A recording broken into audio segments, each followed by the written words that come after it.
Buongiorno z Ríma. Colosseum, Vatikán, Forum Romanum. Všetky tie šmakocinky nás čakajú, takže ideme si to pozrieť. Si sa, noi del sud parliamo a voce alta. Si sa, noi del sud facciamo discussione imposta. Siamo allergici alle strisce, di restare in fila non ci riesce neanche. Idem sa odpojiť, či si Filip všimne, že nejdem za ním, dobre? Pozrite. No on ide sám, ja sa tu idem schovať, či ma nájde. No hľadá, on ma hľadá. Buongiorno! Delle comari. Náš prvý hľad na Colosseum a hneď 15 minút fotenia, ale museli sme to spraviť, lebo to slnko za nami je mega. Za nami dole sa konajú všetky tie bitky, dokonca to, že vraj vedeli zaplaviť a vedeli tu byť také, že vodné fajty. V publiku vedelo sedieť až 80 000 ľudí, čo je extrém, keď si zvoríš dneska Barcelona má nejakých 100 000 ľudí na futbalnom štadióne a to musí byť extrémna atmosféra, no a vtedy divočina. Riadna, no a zoberte si, že vlastne toto celé bolo pokryté pieskom kvôli tým bitkám a kvôli krvi. Ja si to vlastne trošku prehrávam v hlave a musel byť masaker. Teraz sú tie múry holé, ale keď to bol v pôvodnom stave a stále sa to vtedy zapasilo, celé to bolo obložené mramorom, ktorý sa neskôr dostal do Vatikánu. Neviem, čo to bol za deal, ale podľa mňa to bol celkom dobrý deal. L'indifferenza resta il silenzio di un condominio anonimo. Porta pazienza al perbenismo. Colosseum postavili v roku 80 nášho letopočtu. No a stavali ho len 10 rokov. Prečo som povedala len? Lebo mne osobne to príde naozaj dosť krátku dobu na to, aké to tu je monumentálne. Podľa vtedy neriešil nejaký prieskum šťastia a pohory zamestnancov, takže asi to išlo takýmto zrýchleným tempom, bohužiaľ. Noi del sud siamo sognatori inermi, si sa, noi del sud giriamo il mondo a... Práve sme prekočili brány Forum Romanum. Išli sme bránou číslo 7, čo je o mnoho rýchlejšia cesta, ako sa dovnútra. Nakoľko tá hlavná brána, ktorá je hneď oproti Colosseum, je vždy vybukovaná a úplne plný rad. Takže sme to trošku takto ogabali. Toto je najväčšia hekla štvrť, kde máme všetko. Divadlá, súdy. Bolo tu naozaj takéto centrum, boli tu aj tržnice, ľudia sa tu zhromažďovali. Buoni del principio elementare, che riposo alla controre è sacro pure alle campane. Si sa, noi del sud... Počkej dotyk, hej. Naše kalendárne mesiace, tak ako ich poznáme, vznikli v Rímskej ríši. Takže tu vo Forum Romanum to má taký správny náboj. Niekedy mali iba 10 mesiacov, od marca do decembra. Potom ich dnesko popridávali. Neviem, čo vlastne robili tie 2 mesiace, zistíme si to. Keď si zoberieme taký marec, začiatok rímskeho roka, ten marec bol odvodený od slova Mars, to je vlastne meno Boha. Takže nech sa páči Marec, Boh Mars. No a ďalej boli tam rôzne srandy, ako napríklad júl vznikol od Julia Cezara a v tomto období sa konali rôzne hry na jeho počesť. Všetky tie mesiace vznikli na základe nejakých mien bohov alebo známych osobností. September bola 7, október bola 8, november 9 a december 10. Čiže tieto posledné boli na základe čísel. Facciamo a pugni con la storia, si sa, noi del sud abbiamo corta la memoria. Nel giorno della festa. Naša prvá reakcia, Pán. Komerčakovíra, na druhú. Od Forum Romanum prechádzame celým centrom až do Pantéonu. Dobre, troška sa to namažeme, Pantéon. A vlastne dáme si tu aj obedík, ale pozrieme sa najprv dovnútra, malo by to byť namakané. Ale tých ľudí, veď pozrite na to.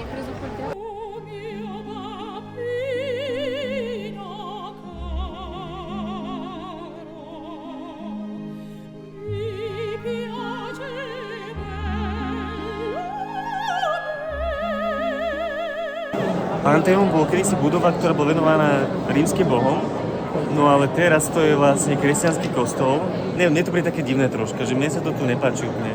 Takže vlastne význam doteraz nie je známy, že na čo to tu vlastne bolo postavené, alebo prečo to tu vlastne bolo postavené, hej, že je to také, si poviete, že niečo mi tu chýba. Niečo taký veľký otáznik toho celého.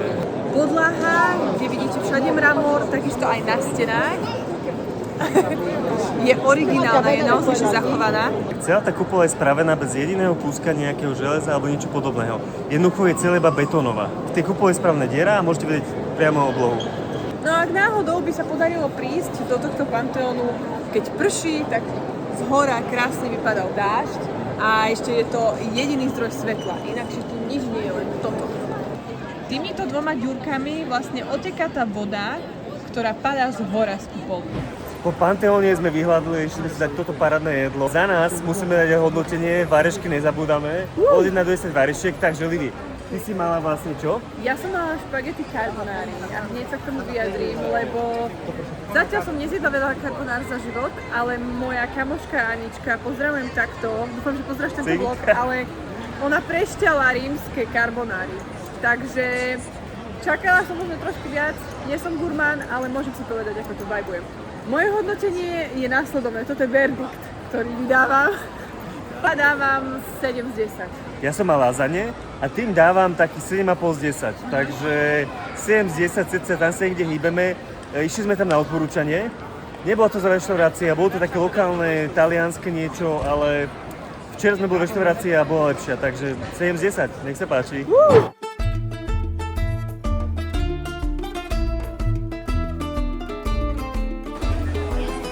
Nájdeme nejaký spot podľa teba?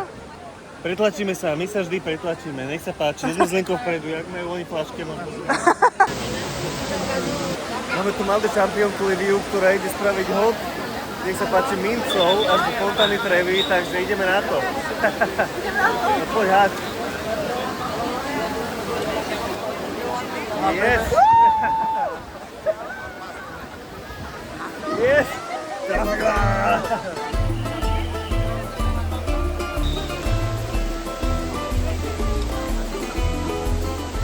Toto je taká historická miestnosť selfiečok, ale neviem prečo niekedy robujú selfiečka akože celého tela. Ale ja som si uvedomila, že možno je to taká inšpirácia pre páry. Nejaký taký pekný darček, Vianoce za dverami. Nech vás niekto vytesá poriadne. Filip, prosím ťa, čo ťa tu tak najviac oslovilo? Aké zviera? Vieš čo, ja som veľmi skrútený z týchto výjavov, ktoré tu vidím, neviem, či dneska zaspím.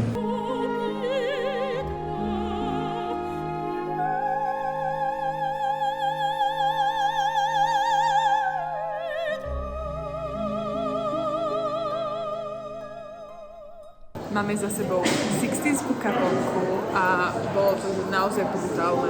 Dokonca sme tam našli aj známy božský dotyk. Hneď v strede, ako sa človek postaví, tak hneď je hore. Obe hore, presne, nad hlavou. Nádherné. Takže mega. Nemáte turistické palečky, lebo Livia by potrebovala troška. No. Ja som že odpečená. Ja milujem akože takto sa pokochať, ale potom príde bod, myslím, že mňa už to nebaví. Ja už to ľudí. Hej, múzeum je vždy dobré, ak sa zakončí niečo naozaj topkový. A tuto, tá Sixtinská bola naozaj top. Každopádne tam sme si sadli, pokochali sa. Si precítili to, ako by sme my volili nového pápeža, ako nejaký kandidát tam. My si sadli, pozreli sa na tú kaplnku, toto bolo mega. Keď sme vošli hneď do tej prvej hlavnej sály, alebo jak to mám nazvať, tak tam bolo strašne veľa tých hlav, bolo to také celé divné, som sa cítila úplne to, čo je. Ale postupne ako to prichádzali také tie krajšie veci, skôr maľby a nejaké také zaujímavosti, tak som sa do toho tak viacej žila. No a už potom tá energia samozrejme už išla úplne dopreč. No myslím, že keď poviem, že múzeí bolo zatiaľ dosť, tak budeš si môcť súhlasiť. Buongiorno z Vatikánu. Krásne nedeľné ráno. Za sebou máme už svätú omšu. Pápeža sme videli len na obrazovke, ale nič to nemení na tom, že to bol skvelý zážitok. Tešíme sa možno vyjde pápež, lebo ľudia sa tu zbiehajú, ale ťažko povedať, takže ešte počkáme.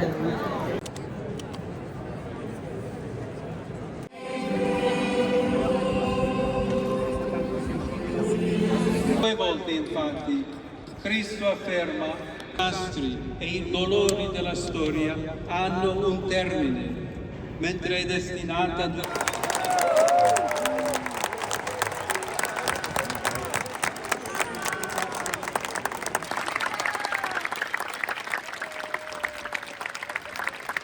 Pápež síce neprešiel autíčkom okolo nás, ale videli sme ho z okna a naživo!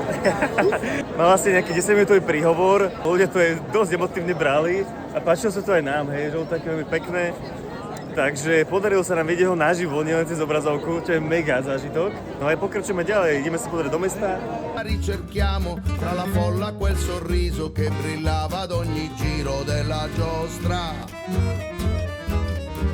Kostol svätého Jána bol postavený v roku 324, je to je najstarší kostol na svete. A hierarchicky v katolíckej cirkvi postavený najvyššie. Buona sera, máme tu testovačku, ale ide ochutnať práve jednu šmakocinku. Čo to bude? Wow! Toto som naposledy jedla v Katánii. A je to taká typická kanola, tak som zvedavá. No poď otestovať. Ochutnávame to blízko Vatikánu, práve tu máme aj ubytko, ale Evi povedala, že nemôže bez toho odísť, aby to nechutnala. No. No to dobré. Yes. Na vrchu sú vlastne Hej. pistácie. Okay. Voňka je aká? Vyzerá to kokosovo, ale neviem, jak to reálne. Ja vlastne ani neviem, čo tam je, ale je to také mliečne. No. Ok, mliečko, pistácie, zvonil to ty. Každopádne, viem, že to nie je určite čerstvé, ale funguje to veľmi dobre. No, Katani, to bolo lepšie. OK. Takže dávam takých solidných 7,5. Už iba pár minút a budeme v bazilike svätého Petra. Taký highlight nášho výletu.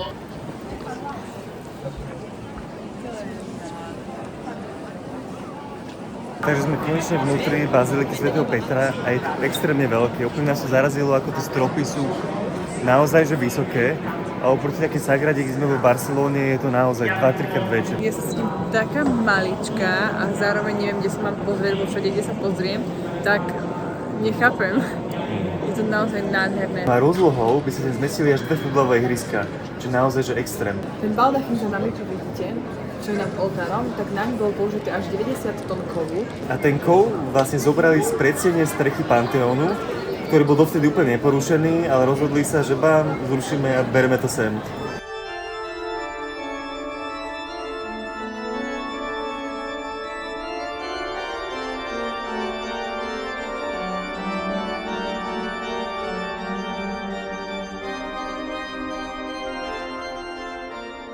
Určite odporúčame ísť do tejto baziliky niekedy vo večerných hodinách. Ako vidíte za nami, blíži sa 7 hodín a je to tu prázdne. Má to tu úplne iný vibe. Krásne sa to tu vyprázdnilo, je tu väčší kľud a môžete sa naozaj dostať do takej väčšej takej rozímavosti a dokonca ešte teraz to je svetom, čo za nami. My sme si krásne sadli, 20 minút sme len tak akoby rozímali, modlili sa, rozprávali sa. Bolo to skvelé, že okolo nás nebolo milión ľudí, ale mohli sme byť v takom väčšom kľude. 7:10 bol posledný vstup, to znamená, že keď príjete takto len na tie posledné vstupy, tak máte tu naozaj kľud. My sme teraz úplne pri vstupe do baziliky a ako vidíte za nami, tá bazilika je extrémne veľká. O tej veľkosti sme sa už bavili. Stačí prísť, sadnúť si a možno nehať sa strhnúť takto komerčakovinou, že prejdem si to, pofotím si to, ale aj sadnúť si, môže pomodliť sa. Teraz nám začína takéto pomši, nádherný orgán, ktorý môžete počuť teraz.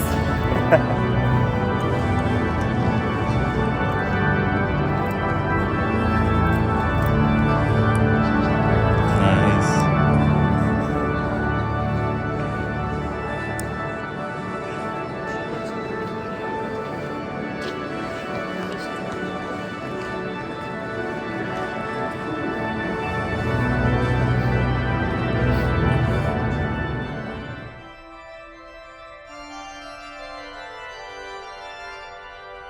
Vyšli sme von z baziliky a museli sme premazať celú pamäť, pretože ako je našim zvykom, vždy tu vieme zaprtať každý výlet. Takže sme tu back in the game. No a ideme si tu ešte porobiť nejaké fotky, ideme si pozrieť tu na to vlastne Svetopeterské námestie, kde sme boli už vlastne na omši, ale teraz je to prázdne, má to úplne inú večernú atmosféru. Je to o mnoho, no akože aspoň pre mňa také krajšie večer, neviem. Páči sa mi to aj cez deň samozrejme, ale večer má to ešte fakt tú väčšiu atmosféru. Pekne nasvietené Áno, a svetlo, vynikne to. expozícia, to je Vieme, my vieme, jak s týmito vecami. Čo si teraz vlastne uvedomím, ako prechádzame od tej baziliky až ku koncu vlastne tohto celého areálu, je to naozaj, že obrovské. Priatelia, november, konkrétne 16. Máme 7 hodín aj 9 minút. Ja mám na sebe outfit, že suknička, silonečky, bolí ma hrdielko, takže šatvočka a samozrejme analog, z ktorého budú nádherné fotky, ale meškám, lebo mám už 3 filmy, ktoré sú nevyvolané, takže 4. do zbierky, ale bude to, teším sa na to extrémne. Inak taká celkom sranda, možno otázka na vás, že či aj vy používate analogové foťaky, lebo pre mňa to je naozaj také niečo špeciálne, tým, že ja musím si pozrieť, čo chcem odfotiť, cvaknem a Krásne zážitky, krásne fotky, atmosféra, počasie. Ja si myslím, že my sa tu môžeme baviť naozaj že o dokonalom čase v Ríme, ktorý sme tu strávili a bolo to naozaj že famózne. Bol to taký novembrový comeback do septembra, pretože tu naozaj človek mohol byť v tričku a takto večer v bunde, nech sa páči. Takže videli sme mega veci, toto mesto naozaj dýcha históriou. Nie je tu toľko veľa výhľadov, tak ako to ja mám rád v takých väčších mestách, dobre, poznáme sa, ale je to tu o tých príbehoch, o tom historickom, čo sa tu všetko stalo. Ak je človek veriaci alebo má rada tú nejakú kresťanskú históriu, alebo to nejaký spôsob zaujíma, tak si tu naozaj vie vychutnať ten čas, tie príbehy sú naozaj zaujímavé, takže na každom rohu je niečo totálne historicky bombového. Aj keď fotíte, točíte, stačí, že sa postavíte do nejakej uličky, je to tam nádherné, proste kompozícia budovy, wow. A ja verím, že sa tu ešte vrátime do tohto Ríma, lebo človek to nemá naozaj takú tú kapacitu obsiahnuť to všetko, aj pozrieť si úplne absolútne všetko do detailov, takže ja mám pocit, že začnem asi študovať nejakú tú rímsku rížu. Taliančinu minimálne môžeme začať. Sì. Buonasera, signorina.